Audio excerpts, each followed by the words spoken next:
You clicked on this video because you know that you're in deep trouble. Every day is filled with fear, agony, hopelessness, and the worst, the crushing feeling of despair. Your suicidal thoughts are growing just like this vine behind me on the gate, to infinity, and you don't see a way how it can finally stop. Well, that was me not long ago. I felt crushed, I felt suffocated, and to be honest, I was questioning if I had the strength left in me to keep on going. But what if I told you that there was a way out of this? Not by following the traditional methods, but actually by focusing on frequencies and by shifting your perspective on the world. In this video, I'll be explaining exactly what's happening in your mind and body, how your emotions, just like everything else in this universe, vibrates at a specific frequency, and how tuning into higher frequencies will actually transform your despair, your hopelessness, into joy, happiness, and fulfillment. Let's dive in. So before I go into a deep dive in why you're in this low frequency state and how to get out of it quick and immediately, I did want to touch upon this small point, is that most probably the information that I'll be presenting you in this video will trigger a reaction from you, more specifically from your self-criticism. Now, what do I mean by this? Well, imagine here you are, okay, this is you right now in this moment watching the video. You most probably are in a very negative state, so you're unhappy, you're in agony, in despair, depressed, all of that. And here in this video, I'll be telling you how to feel instead happy, joyful, and just be in an overall high frequency. Now, when you look at this diagram, you'll say, okay, right now I am here in this negative frequency, unhappy state. And what you're telling me is to become this happy and high frequency type of individual. So that means that there must be a bridge to get there, right? Well, if you think of it this way, then of course your self-critic is going to say, wait, a bridge that I must cross, that I must put in energy and time? I mean, how do I know if I can actually even cross it? How do I know I will actually not fail, that I will actually succeed? And then pretty much your self-critic will say, no, I don't think that I'm the one who can, cross this bridge, actually get to this point of happiness. That's not me, and how about I just click off the video? Well, I'm here to tell you that I'm not going to ask you to do any of that. I'm not asking you to cross a bridge. I'm not asking you to find a state that is outside of you, something to recreate, that you must use energy and you must create something out of thin air. I'm not going to ask you to do any of that. All that I'm going to ask you to do is to just use a muscle that you've used before. That's it. And that muscle you have. There is scientific evidence that you have that muscle, which is neuropeptides, but I'll get into that later. But all that I'm saying is that this state of happiness or positivity or whatever, you understand it as it is already in you. There is no doubt about that. And I'm not asking you to search for it outside. So all that I'll be saying is just use the muscle that you were born with. Everybody's born with this again. And just remember how to use it again. And that's all. And it's literally just like, like playing the piano, you know? First, maybe you can play one note and one key, and then eventually you could play 3 notes, and then you can just play 5, and you can play all the notes on the keyboard. It is as simple as that. There's nothing really hard here. So now let's get into the actual reason why you're here. Now, I did want to talk about your prior attempt. So most probably you have gone to a mental health professional, whether it's a psychiatrist, psychologist, or even a medical doctor, and you have asked for help, and perhaps when they have looked at you, they have told you, okay, well, your situation is because you have unresolved trauma, because you have comorbidities, other mental illnesses, or simply they have just slapped a diagnosis on you, suicidal tendencies, and given you a prescription, or told you to go to some kind of mental institution. Now, the problem with that is that it most probably did not work.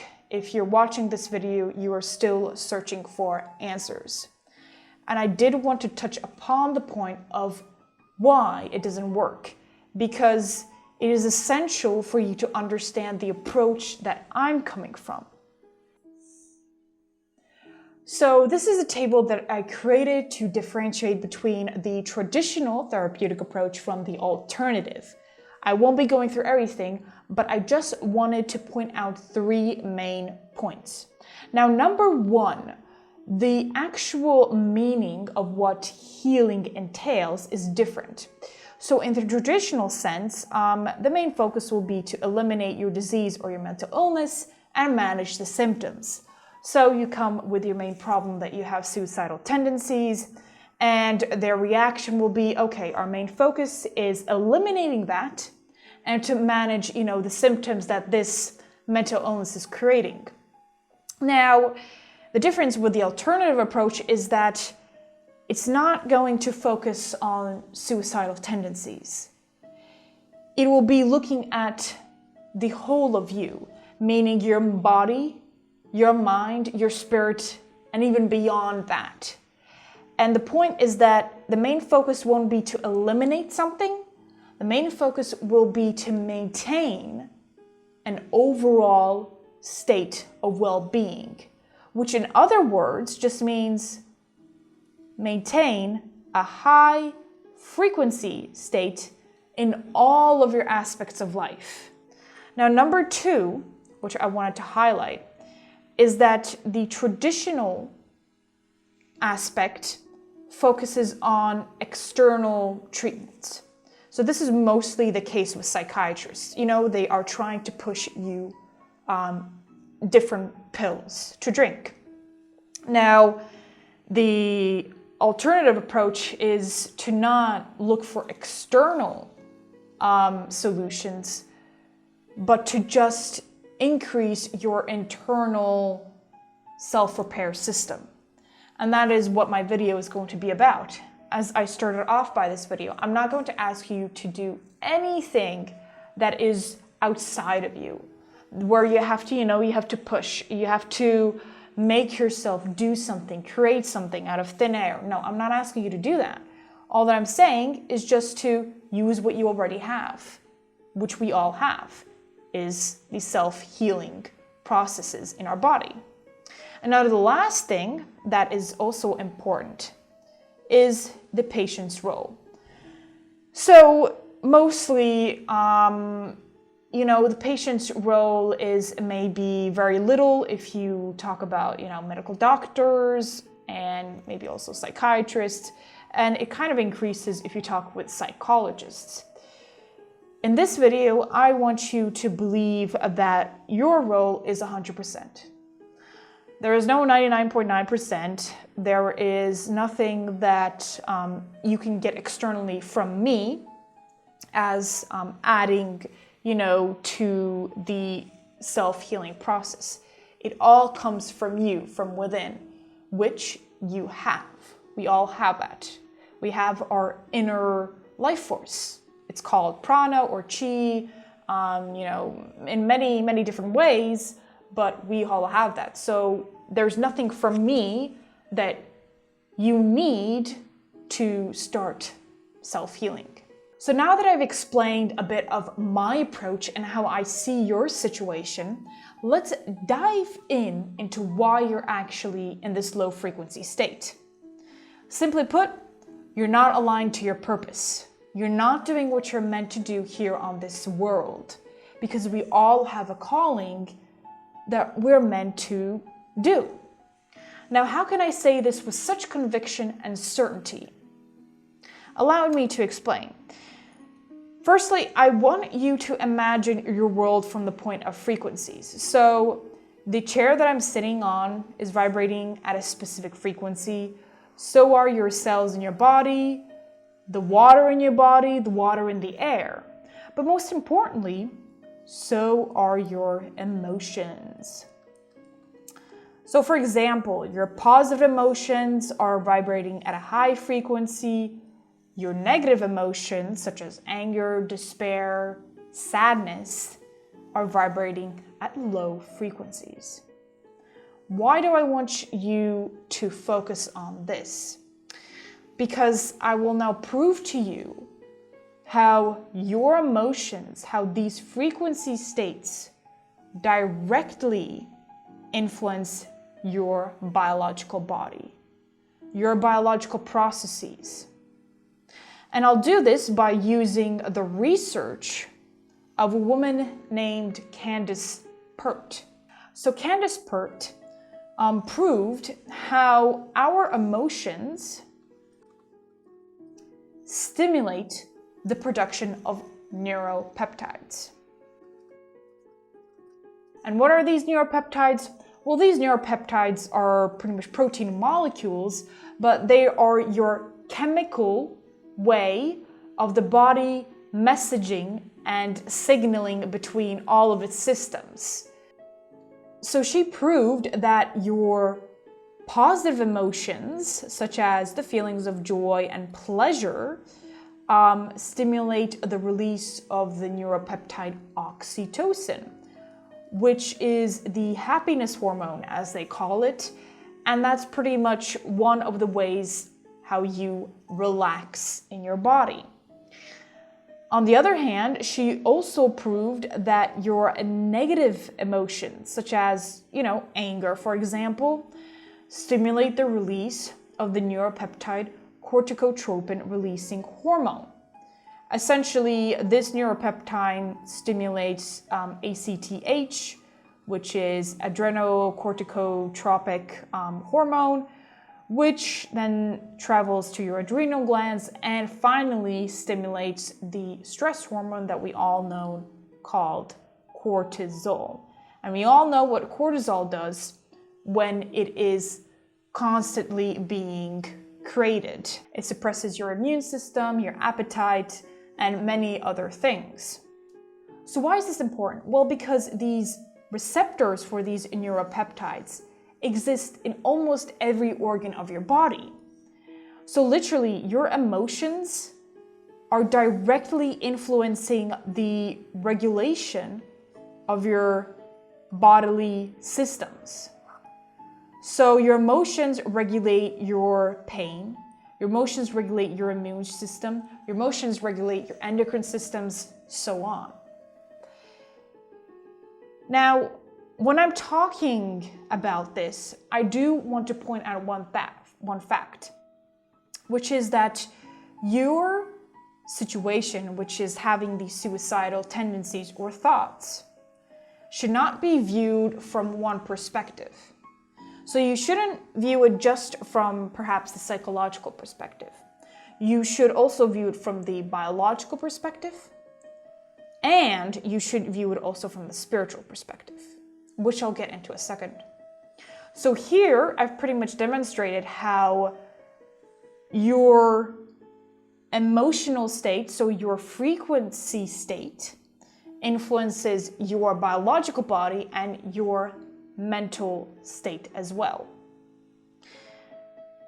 But how does it influence your spiritual state, your spiritual body? Well, let's go in a bit deeper. So now I'll be using another person's research that of David Hawkins. Unlike Candace Pert, David Hawkins focused on the frequencies aspects of emotions, and he correlated emotions, their frequencies, to the levels of consciousness. Now, why is this important? Well, because in essence, your levels of consciousness correlate with your spiritual health. So remember, I talked before about your biological health, then about your mental health. Well, now I'm really focusing on your spiritual health. And his view is that the higher the frequency, the higher the level of consciousness, which is essentially higher awareness. Because when you will start healing from your state of low frequency, I want you to view your situation with this analogy. Imagine right now you are in bed. Your eyes are closed and you're lying down. Now what you want, which is your first step, is you want to open your eyes. And the equivalent to that is reaching the basic frequency of life, which for David Hawkins is the level 100. I will explain a bit later. So what you want is first to open your eyes. Then afterwards, when you have opened your eyes, then I want you to think of wiggling your toes and actually getting ready to stand up and get out of bed. Yes! And as you will be healing, you will increase your awareness. You will increase your level of consciousness over time. So that's why I really felt that his research explains perfectly how you want to get out of your situation right now. So immediately, I just want you to open your eyes. And I'll explain exactly how you can do that. So here I just wanted to show you the map of consciousness, which is what he shows in his book. Now, there are a lot of information. There's a lot of information here. So just an overview of the table. On the left-hand side, you have the name of level. Then you have the energetic log, which is his way of measuring the frequencies. And furthermore, you have other information, but I will be pretty much focusing in this video on the higher level of the emotions. But right now, I will just be focusing on the lowest level of emotion, which is shame.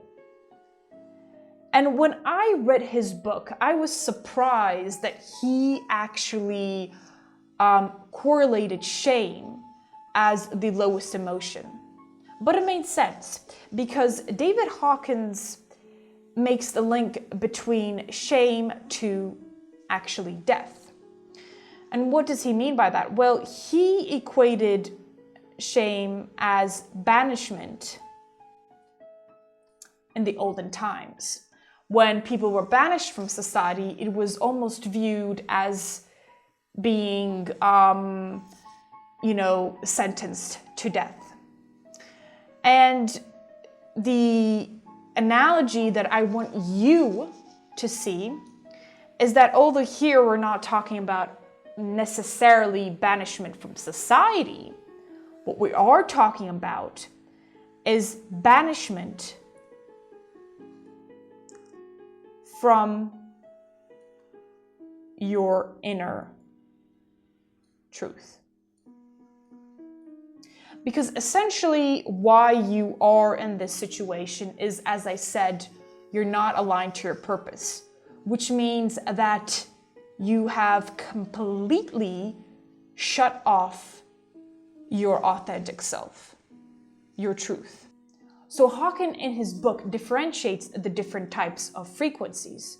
So low frequency energy he views it as force. In our modern vocabulary, that would be the equivalent of fake or delusion. In other words, it's a facade. And he opposes that with the opposite of high frequency energy, which he calls power. And that is the equivalent of truth or authenticity. So here is what I want you to understand. You are suicidal. You are in a low frequency, which means that you are completely in delusion, or you have a complete facade that you are emitting to the world. And what you want to come back to is this high state, which is fulfillment. Actually, can also be called purpose. And this, in turn, is speaking truth. And that's how purpose and high frequency correlate. Because right now, you are not in high frequency. So therefore, you want to be aligning yourself with your purpose. And so just to finish with this emotion of shame, which I feel like is the best analogy that you can link your situation with. The fact that your inner essence is attacked, which is the shame that you feel, is why you want to escape reality and you want to die. And you must understand that I'm not the only one who talks about your inner truth as being the essence of you, being that vital force that powers you in your life. Because without that, I don't even have to explain it to you. You are in that situation. You have all of these suicidal thoughts. So now that I've explained to you, okay, I am not aligned to my purpose. I'm in a low frequency state. I am completely emitting a facade, a delusion to others, to myself, to the environment. I get that. But how do I fix this? I want to heal. And let's get into that right now. The first step of opening up your eyes is the equivalent of finally accepting, understanding that you do have a calling here on this earth. You have your truth that you must speak out. And this is where your success lies. Like it or not, success, true success, comes from aligning yourself with your purpose, because that's pretty much vibrating at a high frequency in all areas of your life. And that's what you want to accomplish. And what I want to show you is this table as well, where I'm not going to go into everything, but just how I connect the purpose to your emotional states. Because Hawkins in his book highlights that you must enter these higher emotional states to increase your level of consciousness. So to become healthier spiritually. And the way to do it is by following your purpose. That is my solution to you. Now, of course, you are going to go through stages. You're going to take your first step. As I said, the key from your situation is to just open your eyes. And it's simple. You can do it right now. You're just blinking your eyes. In this video, I want you to focus on the first level, which is the level of courage. And I literally want you to do what I wrote here. It is to dare to pursue your passions, to use your talents, to speak your truth in this world. And when you think of actually doing something that you love, your reaction probably is, a fear. It's too much to handle, you're going to get so much rejection and all of this, senseless thoughts and emotions are going to roll in. Well, my counter argument to that is, I'm not asking you to do anything that you can't do. I'm not asking you to learn, a new skill. I'm not saying that. I'm saying use what you have. You have talents. You have passions. And you have truth. You have authenticity. I'm not the only one who's talking about this. And all that I'm telling you is to use it. Because those tools you already have. I'm not trying to push you to, again, as I preface in this video, I'm not trying to push you to go externally, to look for external stuff. No, that's the wrong way. I completely agree. I completely 100% agree that is going to be too much. All that I'm saying is listen to your inner truth and allow it to speak. So that's pretty much what this video is about. The solution that I have for you is that when you are in this situation, you are in such a low frequency, your best bet is on yourself and on your talents and on what you can actually do. And just focus on that. And when you focus on that, all of these other emotional states will come naturally. You will not have to force anything. I mean, look at myself, take from my experience, my motivation to explain these topics as best as I can. I don't have to force myself. I finally have found something that I can do without actual, force. So my point is that I hope I can give that to you as well, that you can find that as well, and finally, achieve everything that you've wanted in your life. So I hope that you resonate with this video. If you are struggling in finding your purpose, understanding what it is, feel free to reach out to me. That's pretty much where I excel in finding other people's purpose in life. And I guess that's it for today, so I'll be seeing you in the next presentation.